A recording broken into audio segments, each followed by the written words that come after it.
We are tracking breaking news at this hour. At least one person has been life-flighted from a crash in Spokane Valley tonight. Good evening and thank you for joining us for KREM 2 News 10 at 10, where we give you more news in less time.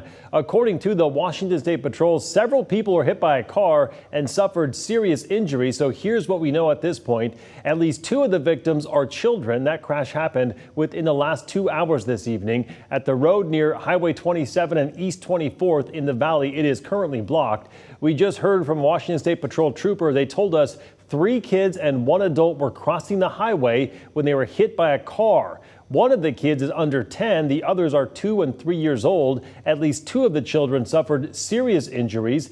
The adult and the other child were taken to the hospitals with what are described as minor injuries.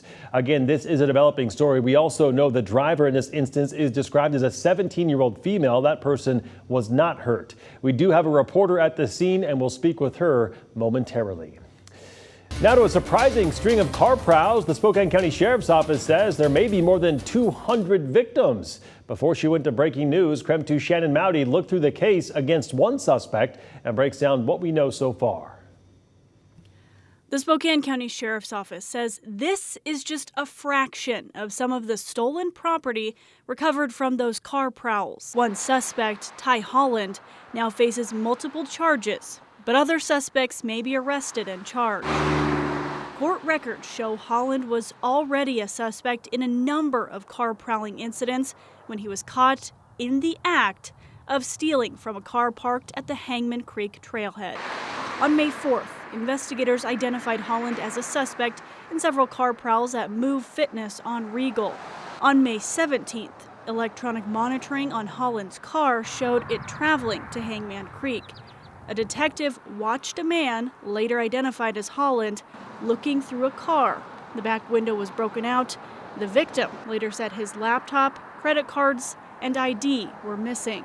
The detective followed the suspect to the nearby Safeway, where he saw Holland buy laundry detergent and a $500 gift card. Receipts later show Holland used the victim's stolen credit card. Holland was eventually arrested in Airway Heights, where the victim's ID, laptop, and other stolen items were recovered. The sheriff's office says Holland may not be the only suspect in these thefts, and investigators are still actively looking into the case that may have more than 200 victims. That was Shannon Mowdy reporting. New tonight, the Post Falls Police Department is investigating a suspected home invasion that ended with a teen boy and a 49-year-old man getting shot. Police say they believe the owner of the home shot the 49-year-old and that the 15-year-old is the homeowner's son. They say the teen was shot accidentally after a big fight broke out. Both are hospitalized tonight. The older man's injuries are serious, while the teens are described as being not life-threatening.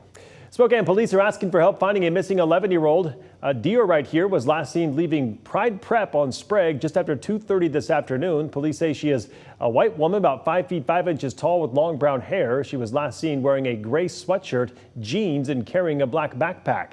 If you have seen her, you are urged to call Crime Check. That number is right there on your screen. And now to a quick peek at a story that we're working on you for KREM 2 tomorrow. A look inside the Spokane Police Evidence Storage Facility. Our own Whitney Ward was granted rare access after learning that DNA evidence from murder cases, sometimes decades old, is breaking down before detectives can get it processed.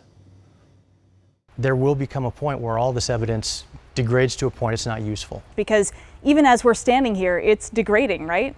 Exactly. So how long do you think it could take? Well, she talked with a cold case detective to learn how many cases are being impacted and what it will take to process and digitize that DNA evidence in time to help solve some of those crimes. She'll make sure to join us for that special report tomorrow night right here on KREM 2 News at 6.